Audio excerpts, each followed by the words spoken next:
Ladies and gentlemen, I am so honored, so privileged that Baybars accepted my invitation, and I'm going to share the stage with him. Give him a massive, massive applause.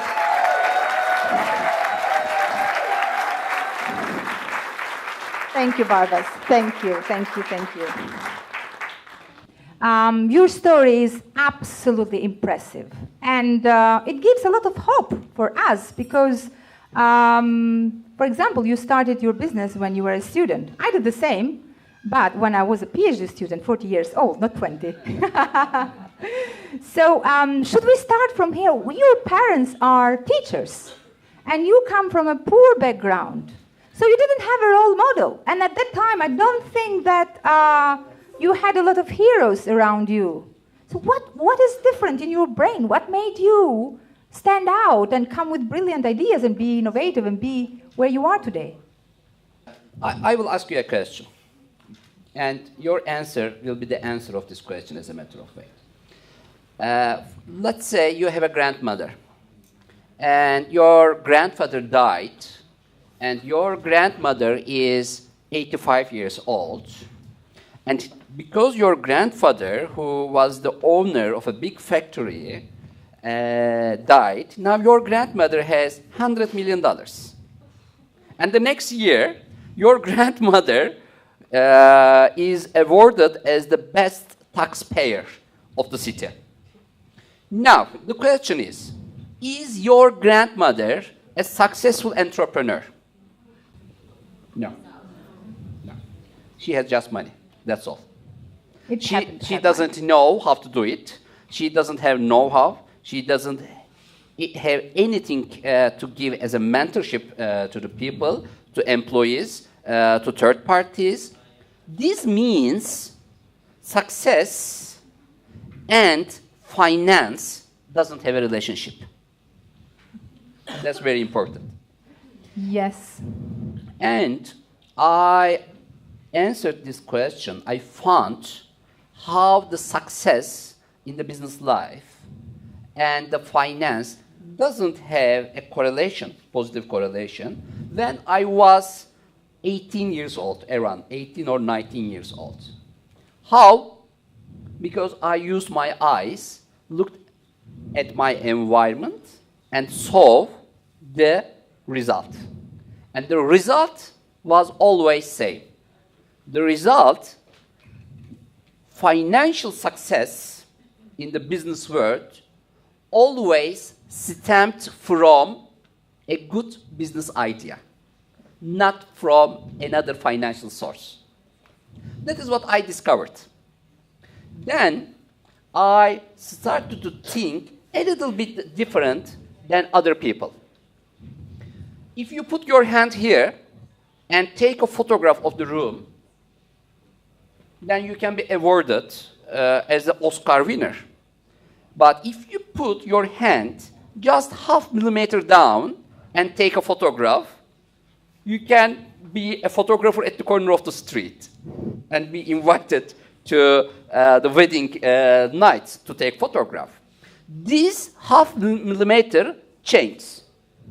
This means we are very close to the Oscar winner positioning. We are very close, just half millimeter. So I think where to put your hand can be learned, since we are too close to it.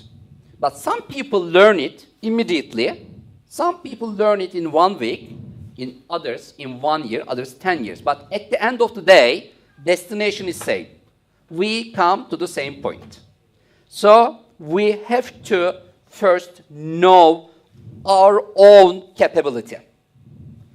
If we understand that we are very capable of making many things, I enjoyed your approach in the beginning. Let's take the way, even we don't know what is going to happen on the way, then we solve the challenges, problems on the way. That is good, because you are giving a critical decision. Let's do it is a very important decision. This is the first milestone of an entrepreneur. And while taking this decision, your ears are very important. Why? Because you will hear many things from your family members, friends, from everybody to stop you. To stop you. Why? Because most of the people in the world don't enjoy risk. They want to stop you, keep you wherever you are, with good intention, not with a bad intention, of course. Risk is something that you can deal with if you have nothing to lose. If you have something to lose, it is very difficult to take the risk. So, the first question, after you leave this room, I think, should be in your life, what do I lose if I make it? Not what do I win. Generally, people ask about what they care about what they are going to win. No. If you have nothing to lose, do it. Because you will see what is going to happen with your own eyes, not with the brains of other people or the comments of third parties. And pay attention to the comments of the third parties who comment with an unentrepreneurial background. Just hear if the comment and advice is positive. If it is not positive, please don't use your ear. That's real. This is what I wanted to ask. If I would listen to my to the advices coming from my very close environment, I was a teacher now. So I think we have to respect to the choices and options of everybody. But I see that you enjoy entrepreneurship, otherwise you wouldn't be in this room. And since you are on the side of entrepreneurship option, then I think there are many things we have to talk today. Fantastic, yeah. So the message that I got here, follow your passion and turn your passion into a profit. Turn your passion into a business. My question now is very direct because I know what audience wants to know, to hear now. How old you were when you made your first million? And how did you make it? Yeah. In 19... But tell us direct, don't go around. No. I will give you the answer minute by minute. Okay. On the 7th of February, 1992, I visited Mr. Sarıbay, a big businessman in Turkey. And in 1992, I was 22 years old and staying at the dorm of the university. And I was getting on bus. Of course. That time, you were getting the bus. Okay. I visited him. He convinced me to give an advertisement to the paper, which would cost $400, which was all my money that I made from private lessons. He was teaching English to make some money. Not just English. Oh, not just English. Anything, I mean, anything you like. This is Turkish style. This is Turkish style. If you are paying $20 per hour, I'm ready to teach you. So, and on Saturdays and Sundays, I was free. $400 I had made because there was a big inflation in Turkey in 1990s. And you had something to lose, by the way, 400. This is what I made a calculation. If I lose this $400, then I would give 20 extra hours for teaching, and I would put it back. And if I would sleep 20 hours less on Saturdays and Sundays, as a matter of fact, I was losing nothing. Then I decided to take this risk. You are very determined to take back. But first, I stopped, made the risk calculation, and discovered how I could put it back. This is very important. I have never taken a risk until now if I couldn't find a way to put it back. In the next 15 days, I registered 72 students for tour operating course, which means I had $14,400. And at the end of the month, I had $100,000.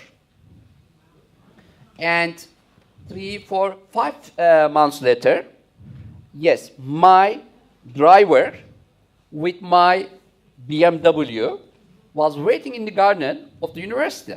It took my 12 months to make my first million. 9th of February 1992, 9th of February 1993. Also, very interesting that you mentioned the way that you smell the money, you see the opportunities out there, and I know your story. I know after that, then what happened, you were very young and had no idea what franchising means to you. But a lot of other business people, big in business in Turkey, they didn't see, they didn't smell, they didn't hear something that you, out of the blue, only because you saw a magazine in the library, said, that might be a good opportunity. How did you smell that thing? And tell us, how did this change the whole business platform for you? Because families were not available in the morning times of Sundays for letting their children get private lessons, I was going to library. I took a magazine and I saw an article about franchising in 1991. This is before I set up the company. When franchising in Turkish was very difficult to pronounce. Yes, yes, and you are very right. People were pronouncing it as Frenching. And then, when I saw the article, because I didn't know the meaning of franchising, I read the article to learn what it means. Then I understood that McDonald's is a franchising system, and McDonald's had just opened its first outlet in downtown of Istanbul in 1991, and everybody was in the queue to eat a hamburger. And I said by myself, because Turkey is very famous with its kebabs, with meat. And I said, how is that happening?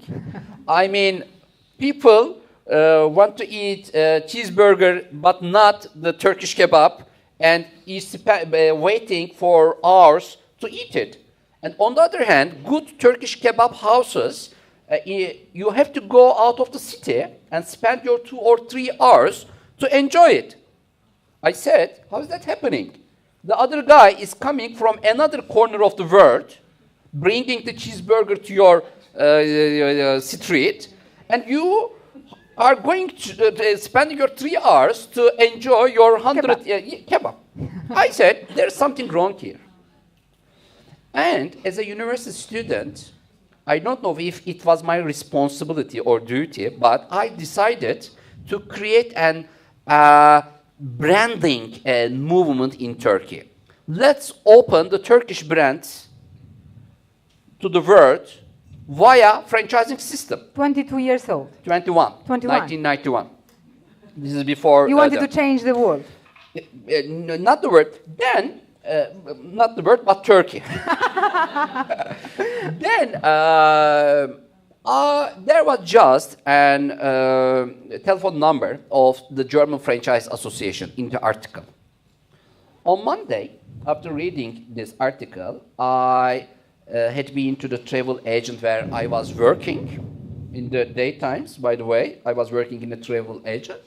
And I sent an email to German, a fax to... Email that time was fax, not possible. Fax, yeah. You are very right.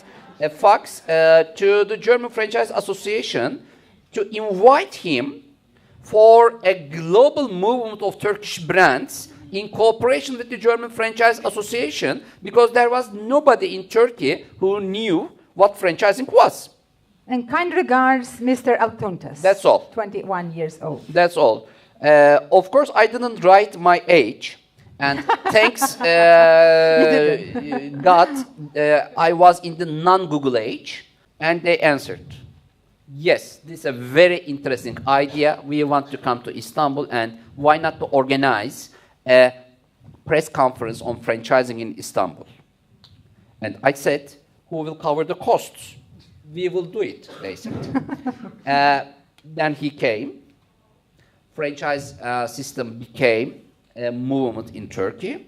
And you can visit my Facebook page and see how the Turkish Franchise Association's 14th exhibition now hosted more than 20,000 square meter area with 400 Turkish franchise brands. Initiated by a student With a called student. Mr. Yeah. Altuntas.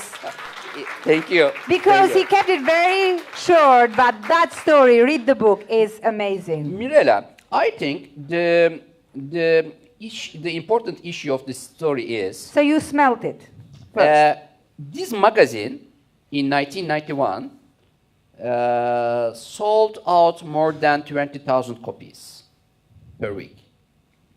So this means 20,000 people looked at the same article, but they didn't see the article.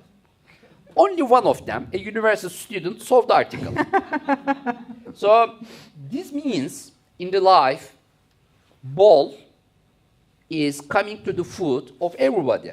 This ball came to the food of 20,000 people. But they didn't understand that it was a ball.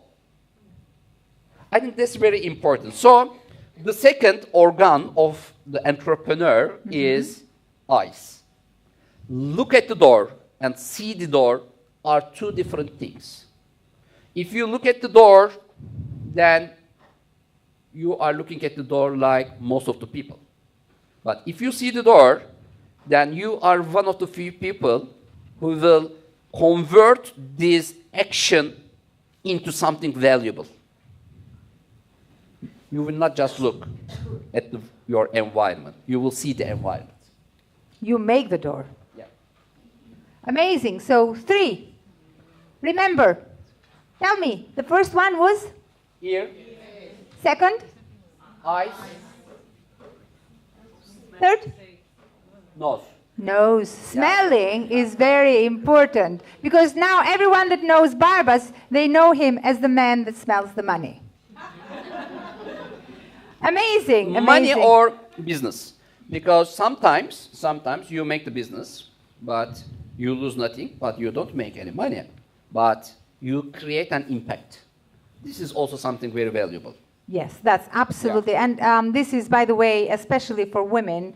All the women that I have interviewed, they have a why. And their why is they want to create a positive impact. That is number one, absolutely. And Because definition of success in the beginning of the story is very clear. As much as you download from the world to your bank account, this shows your success rate. But after you made money, your fortune, your wealth, then the definition is changing. how has your definition has changed so far? It is not uploading, but downloading, but uploading the word with your know-how, network. Some people, for example, may donate to the church, to the mosque, to the schools, to the army, to upload the word, to give it back to the world. And I think this angel investment system is a perfect way to give something back to the world, because you are sharing your know-how, mentorship, and network with new startups, entrepreneurs, and SMEs. Fantastic. Yeah, it's really inspiring. The more I listen to your story, the more I get inspired, and I learn new things that I copy all things that I like. While I was preparing the advertisements for the papers in 1992, I was preparing it by myself. Why? I was trying to keep it confidential. I didn't want an advertisement agency to do it, because if they do it and if they give the advertisement on Saturday but not Sunday, then they would also start to make I was afraid that it would be copied. I know that some of the entrepreneurs don't enjoy sharing their business ideas with investors, with third parties, because they are afraid of being stolen their ideas. You don't need to, because why?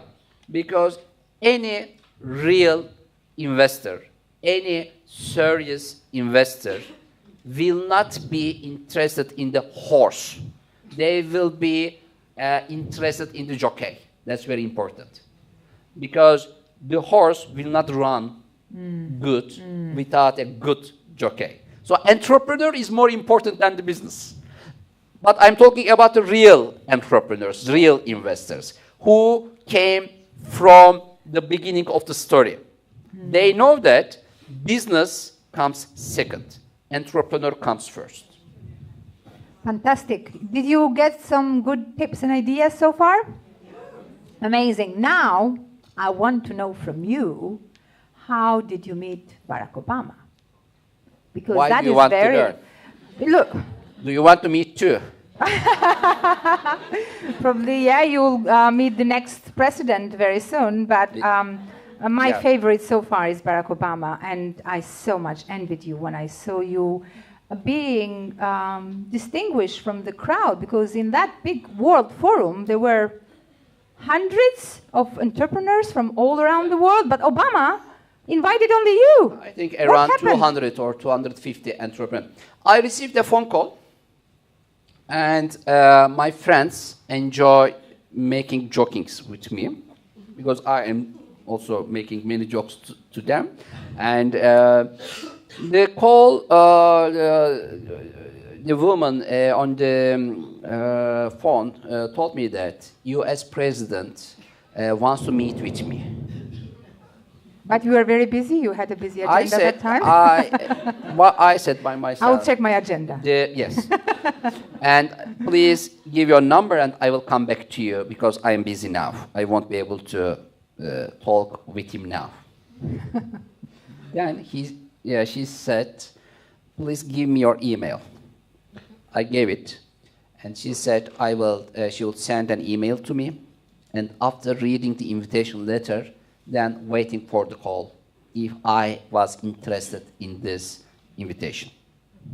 Then I received the email. Then I understood that she was not a friend of mine, but the staff of the U.S. consulate. So yes, U.S. president was organizing a summit for entrepreneurs in 2010.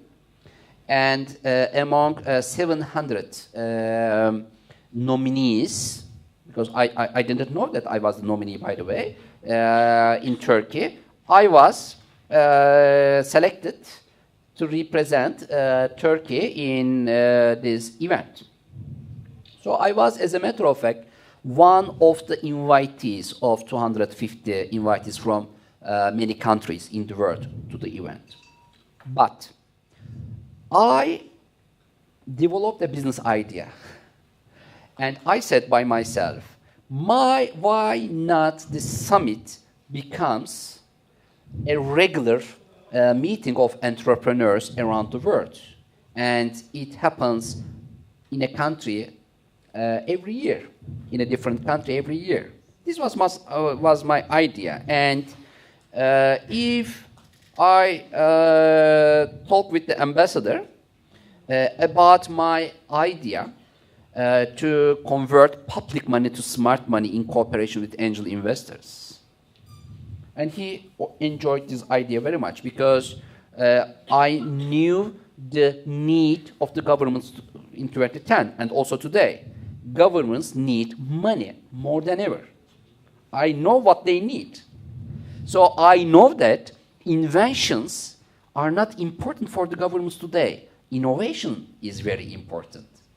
If your idea is not producing new tax for the government, it is out of the support system.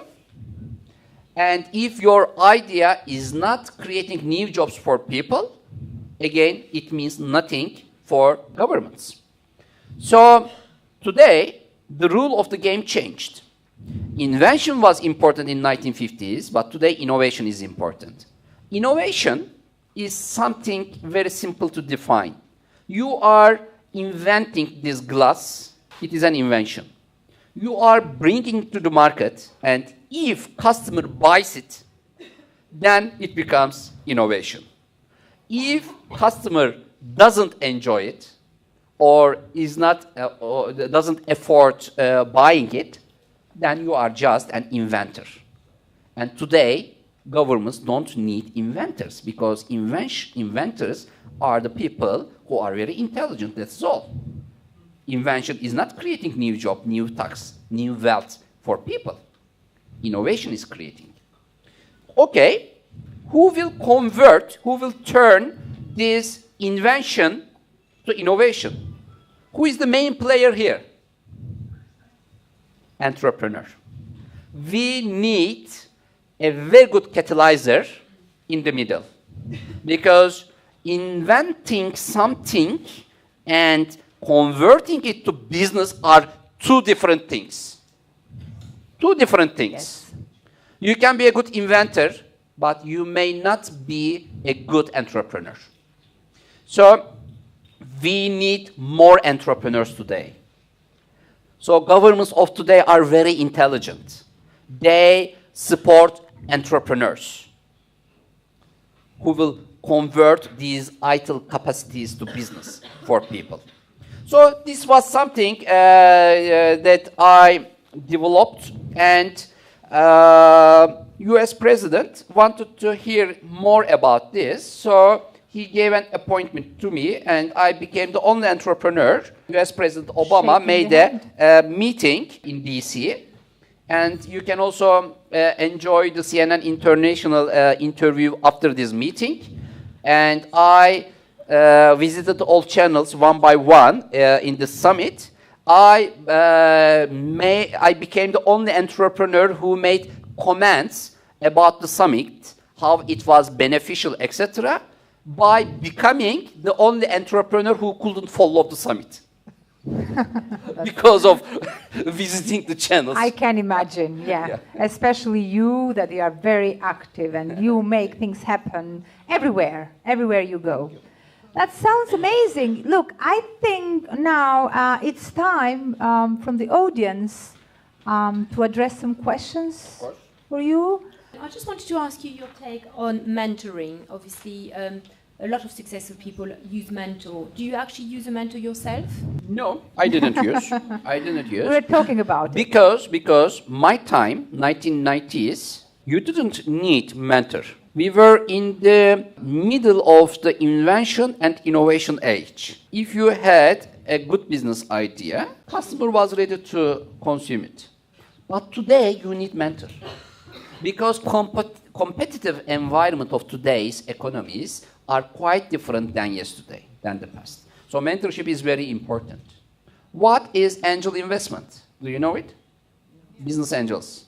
Do you know what is? Who can define what a business angel is? Sourcing funds. Good. Angel investors are the ones who put something extra, something. They are putting 4 things at the same time: money, mentorship, know-how, and networking. Angel investors are the only source of finance in the capital markets who are putting more than money. If you go to bank, if you go to crowdfunding platforms, if you go to incubation or acceleration centers, if you go to technoparks, if you go to the government for public funds, none of them will be able to provide you mentorship, know-how, and networking. So they are angel. This is the difference. And secondly, they are becoming the stakeholder of the company by putting money. So they are not giving a loan. This is one of the important difference. And the third thing is you are dealing with the entrepreneurs like yourselves.